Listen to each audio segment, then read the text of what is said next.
Imagine your favorite place, somewhere you feel at home. For me, that place is about 40 feet or 12 meters under the ocean's surface, floating weightlessly and in awe of everything that surrounds me. And despite the life support system strapped to my back so that I can breathe underwater, it actually feels pretty natural and like I'm at home. I could be in a kelp forest or above a coral reef. That joy and amazement are the same. I have always loved the ocean. And I think that this connection goes back to my ancestors. But when I was an undergraduate student and I got certified to scuba dive, I fell even deeper in love with the ocean. And I channeled that love into a career studying and protecting the ocean. For over 20 years, I was a successful research scientist integrating ecology and oceanography to try to understand human impacts on marine ecosystems.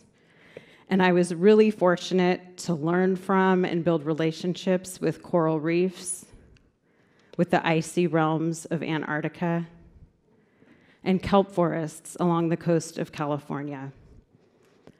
But because I spent so much time underwater and above the water too, it also meant that I was witnessing changes taking place from climate change and increased temperatures. Bleached corals and vanishing kelp forests were confrontations with the harsh realities of climate change. And I reached a point where I couldn't do it anymore.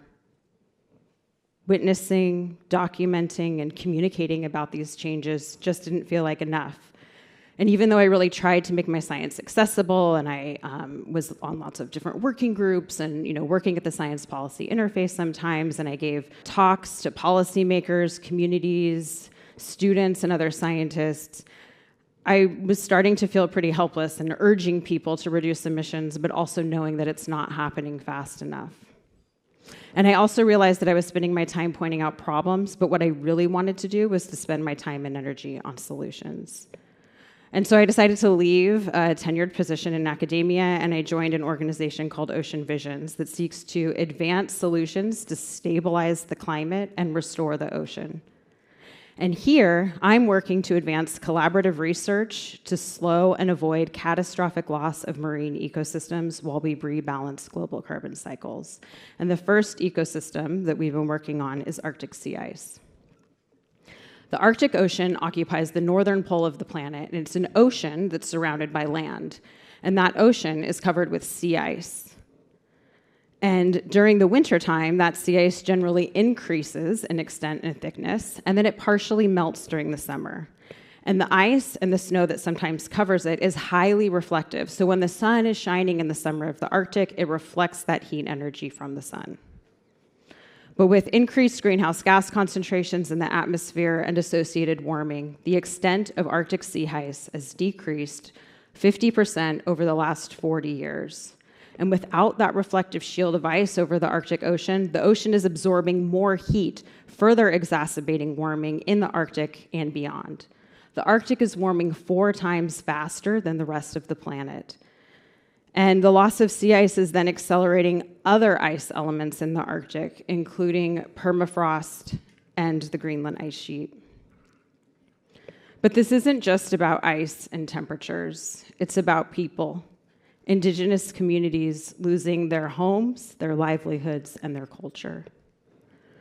And it's about other species, polar bears and walruses facing extinction and the upending of Arctic ecosystems from plankton all the way up to these larger animals. These changes are scary, but perhaps even scarier is feeling like there's nothing that can be done to stop it.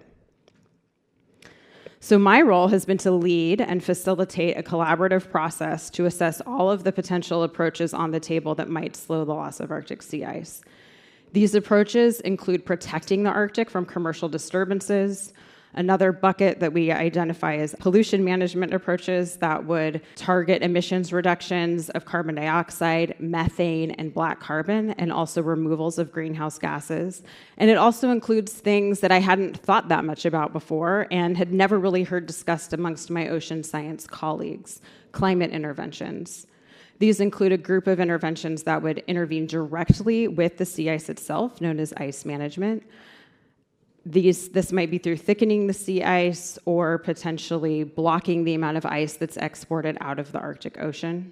It also includes approaches that would brighten surfaces and increase reflectivity, known as surface albedo modification.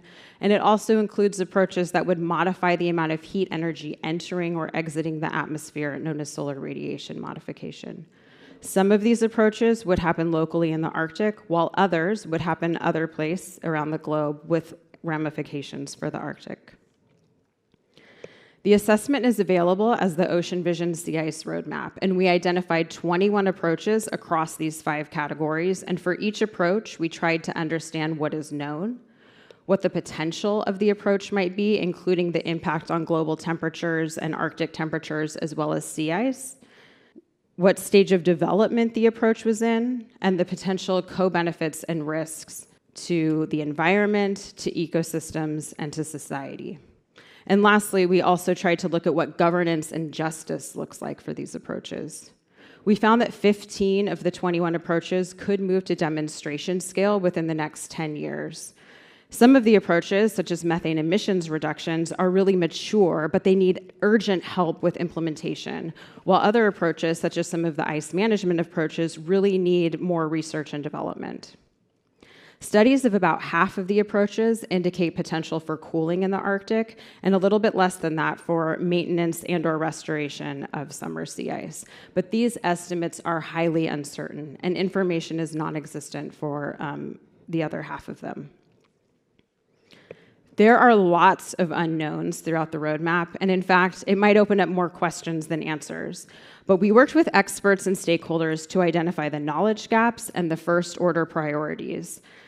These are the ambitious yet tractable questions that need to be addressed in order to make progress on decision-making. Identifying the knowledge gaps and the first-order priorities has really helped me to see a path forward to further evaluating whether or not any of these approaches might work. And what if some of them do work? Let's fast forward together to 2054. Through a portfolio of interventions combining protection of the Arctic and emissions reductions with innovative technologies, we've stabilized summer sea ice. Global temperatures have leveled off. The Arctic's reflectivity is restored, mitigating extreme weather worldwide. Biodiversity in the Arctic is rebounding. And indigenous communities are playing a leading role, blending indigenous knowledge with these innovative technologies. But the impact goes beyond the Arctic. Restoring sea ice has slowed the collapse of the Greenland ice sheet, reducing the risk of catastrophic sea level rise, and coastal cities are more resilient. But there's an important dimension to consider in this vision. Moving forward with these approaches is not just about technology. It's about governance, justice, and equity. Who decides if and when we deploy these interventions? How do we ensure that they benefit all of humanity and not just a select few? And what about the unintended consequences? In our Arctic Sea Ice Roadmap, we emphasize inclusive decision-making, and we really try to include as many people as possible in developing the content. And over the past 10 years, I've engaged with more than 100 different stakeholders, including scientists and engineers, as well as indigenous leaders, policymakers, climate activists, and youth. Their continued input is vital to shaping research and governance frameworks that prioritize transparency, equity, and justice.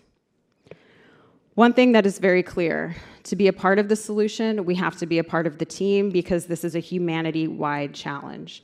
Whether you're a scientist, an engineer, an artist, or a teacher, your expertise can contribute to a path forward. Innovation thrives on diversity, and we need a diversity of disciplines engaged in this work. And there are also a diversity of approaches to slow the loss of Arctic sea ice, leaving a range of different entry points across research and development, engagement, and governance. And we have to start having conversations about these approaches, even the ones that are considered climate interventions. It's likely going to take a portfolio of approaches to slow the loss of Arctic sea ice, and we'll need to be open-minded. And we need to listen to ourselves and to each other, to scientists, to indigenous leaders, to Arctic communities, and to youth that will be living through the consequences of any decisions. If you have concerns, know that I do too, and we need to talk about them. There may be ways to mitigate risks, and we also need to understand the risks of inaction. The choices we make in the next decade will shape the next century, and there are actions we can take now to slow the loss of Arctic sea ice. Continuing with emissions reductions, and especially targeted emissions reductions of methane, escalating process of removals of greenhouse gases, and thoughtfully designed and well-governed research into climate interventions so that, if needed, we will know if they could be an option or not. It's easy to believe that this moment is insurmountable, but in this work, I have met incredible, thoughtful people with deep care for the planet and humanity. They are working to ensure that any research in this area happens in a just and equitable manner. And it's these people that allow me to envision a future where the Arctic is preserved and restored, where communities and ecosystems flourish, and we've proven that humanity can rise to this challenge. So let's act boldly, thoughtfully, but most importantly, together, because the future of the Arctic and our planet depends on it. Thank you.